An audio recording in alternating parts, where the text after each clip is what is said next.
Hello, everybody, and welcome back to 50 Shades of Tay. I'm Taylor Gonzalez, and right now there's a film playing in theaters. One of my favorite films of 2024. It is called Strange Darling, and it is incredible. And it has two incredible lead performances that are elevated by the music, the soundtrack to this film. I love it. I have it on my phone. It's incredible. And the musician behind the soundtrack, Z Berg, is here today. How are you doing today? Oh, I'm good. How are you doing?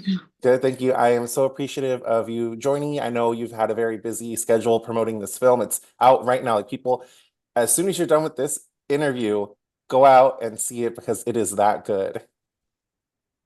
I How? listen, I agree, and I get to say that because I didn't make the movie. I would love it even if my music wasn't in it.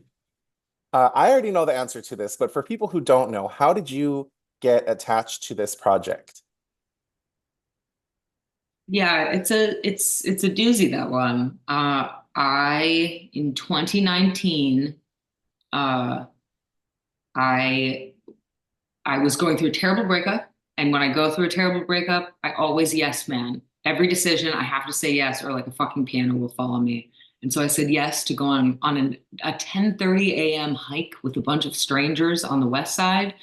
Granted, our wonderful friend Steve Bellamy is the one who invited me, and it's something that would be a good idea, but like I am Larry David. I will do nothing. I will say yes to nothing. I will cancel everything.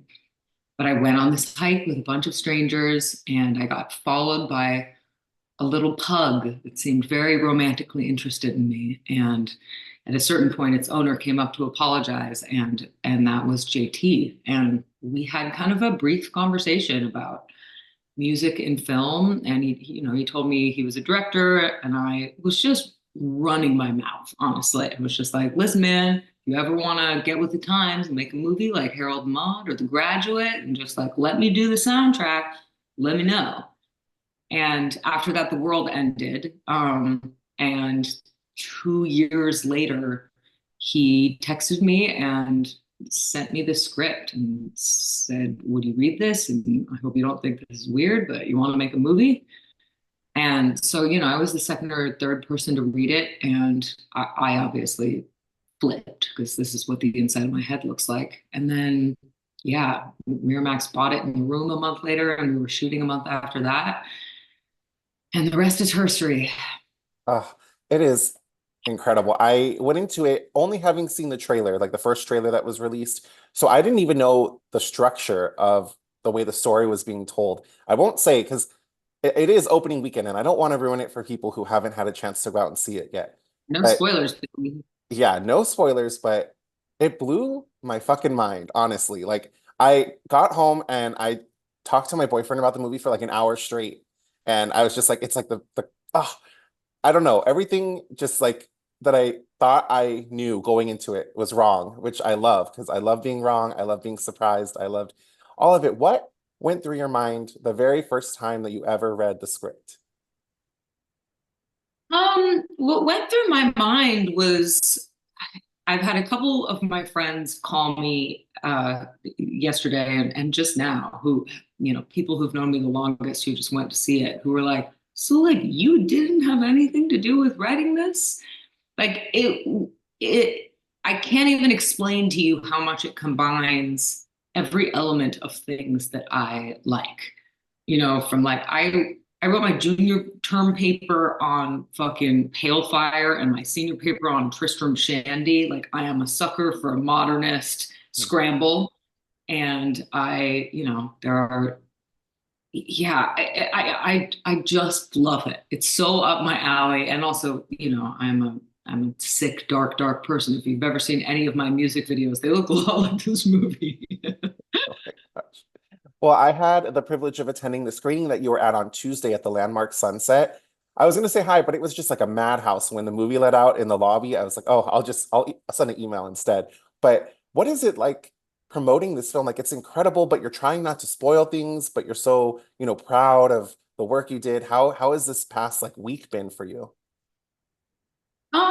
This part actually is fun for me, the sort of like no spoilers Mm, dance, because my OCD really just loves anything a little bit difficult. mm, And it's also, it's fun too because I do just it's pretty easy to talk about the music, without yeah. having to spoil anything because, as much as I was writing all this music and sort of working on it based on the script, but I never went to set. I never saw a single frame as they were shooting it. So it was a lot of this movie as I was writing this existed in my head. Mm. And when I saw it, it was crazy that it was kind of exactly as I had imagined it. And a lot of that is just a testament to how like incredibly thorough and realized JT's script was. Ah, that's crazy to write it without seeing anything or being on set or I don't know. I wouldn't, I mean, I can't do music to begin with, but I wouldn't be able to do it without, I don't know, some kind of footage or visiting and just getting a sense of it. But the way you did it, everything is so cohesive and everything just like flows and fits together like a perfect puzzle.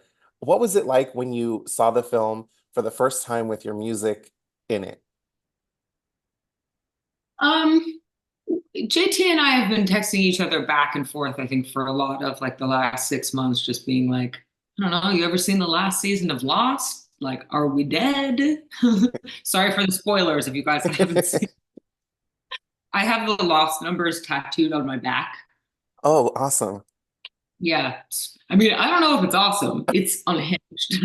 Okay, all right, there we go. But but yeah, there's definitely a lot of this has felt a little bit like either I'm dead, or maybe I'm terminal and no one wants to tell me, or I'm dreaming. It's like the life dream for me. So we like that. Ah, that is very sweet. So, what was the writing process like for you when you didn't visit the set, you didn't have the footage? Like, how did you come up with this music? So the weirdest part about some of it is there are a couple songs that like day in, day out, I wrote 10 years ago. I wrote for the like. And that's one of the few that I didn't change a lyric. It was the first thing I sent JT, and I was just like, I cannot believe I did not write this song for this film. So there were a few songs like that where everything involved in this has been kind of a weird cosmic kismet explosion, whereas some of these things just sort of already existed. And as soon as I read the script, they made sense. And then, yeah, a lot of it was sort of, he gave me some guidelines he gave me our first conversation before we started in earnest was like somewhere in between Julie Cruz and Leonard Cohen, which felt very easy for me because these are the things I like. And then a lot of it would be the day he was shooting a scene. And so he would say, like, all right, we're doing this part. And he had some other songs written into the script. And I just sort of slowly, one by one, knock them off the list with lipstick and then put it all over myself. Um, and so, yeah, so there was a Sybil Bayer song that he wanted to license, and I knew the scene. I was just like, let me do my version of that. But honestly, like, I can't explain how any of this worked because, like, none of it should have. And I've never dealt with a collaborator who, like, really likes everything I do. It doesn't make any sense. It was magic. Oh, that is awesome to hear. Something that Mhm. was just announced, I think maybe yesterday or the day before, was the gorgeous vinyl record that Mutant is putting out. It's limited to only 500 copies. How did this come about, and how excited are you to get your hands on this? Because it looks incredible. Oh my God. Yeah, the funny thing is we have been, JT and Giovanni and I, of course, have been having this conversation since like the movie was finished because this is obviously such an analog experience, this film, that like it sort of craves having vinyl. And so, yeah, I've been trying to make this happen for a while and trying to figure out the best way to do it. And Mutant are amazing. And Warner is releasing the record, but we partnered with Mutant to put out the vinyl because they know their shit. And yeah, there's nothing that I'm more looking forward to than having that baby in my house. Yeah, I can't wait. I'm gonna have to get one because, like I said, there's only 500 copies, and I have my record player right over there, and I can't wait to play it. Lately, it's been a lot of the Beetlejuice soundtrack, but I can't wait to play your Ooh, soundtrack. I know it's such a good spooky time record to play, but I can't wait to add yours to the collection. So speaking of collaborating, you have collaborated with Ryan Ross from Panic at the Disco. Is there an artist out there that you would like to collaborate with next? shit.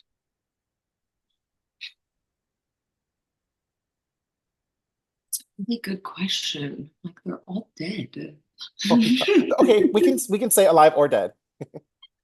Alive or dead, Yeah. Scott Walker. Oh, okay. Scott Walker, number one. That's my boy. Yeah, that's a little bit why all of this is so broken in here. But fuck, alive.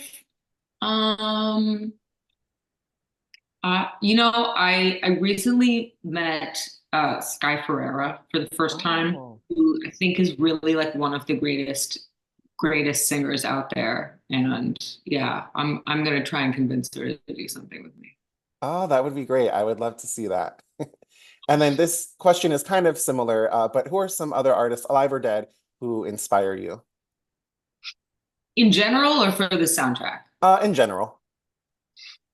Whew, I mean, there are a lot. I mean, most of my world has sort of lived in the 60s for like most of my life. So I very much, my dad raised me, I think, until I was 10, thinking that the Beatles were the only music that existed in the world.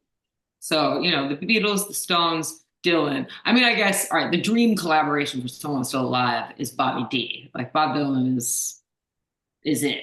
That's my boy. But Dusty Springfield, Sybil Bear, Linda Perhacs. Linda Perhacs has like one record from the 70s called Parallelograms. It's one of my favorite records of all time.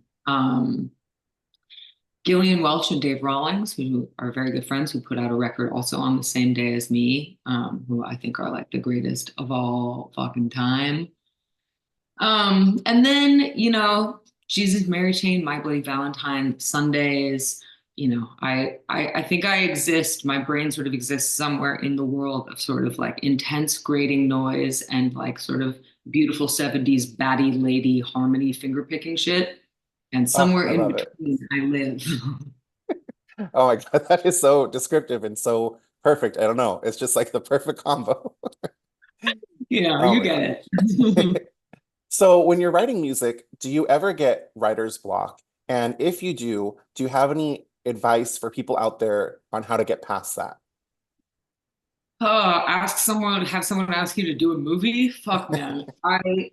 Yeah, I don't know. Part of the craziest part of the experience of making this movie is I was having serious writer's block before this. And not only that, but I mean, I guess it's kind of the opposite of writer's block, but I made a whole record in 2021 that I just sort of haven't put out because I have been finding it very hard to write about the world that we live in. Like it's a pretty difficult time to figure out like how do you write like a pithy pop song about the world pretending there's no plague happening and like genocide and bird flu. It's impossible.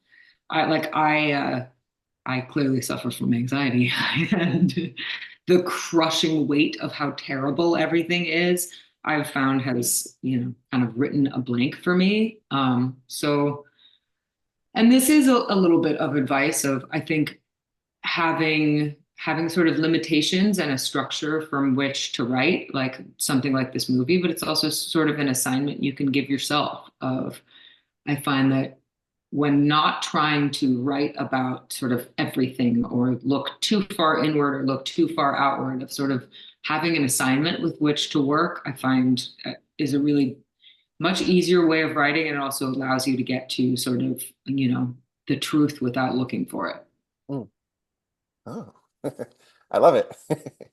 So my last question is one of my favorite questions to ask guests, and it is, do you have a favorite Halloween costume that you have ever dressed up as? Oh, shit.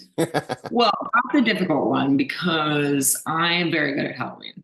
Um, so some Hall of Famers, an incredible Catwoman at one point that I like sewed myself.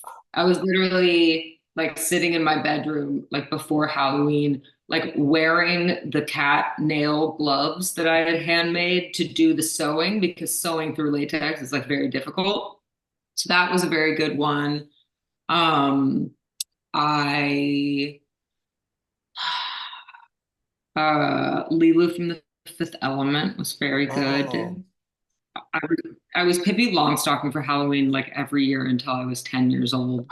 Um, yeah, I did a very good Death Becomes Her, Sempre Vive, Live Forever. Yeah, if you scroll through my Instagram, you'll see some serious Halloween costumes. oh, perfect. Yeah, I'm gonna do that after this, honestly, because I love Halloween. It's my favorite time of year. I'm already celebrating. Like, it's just the best time.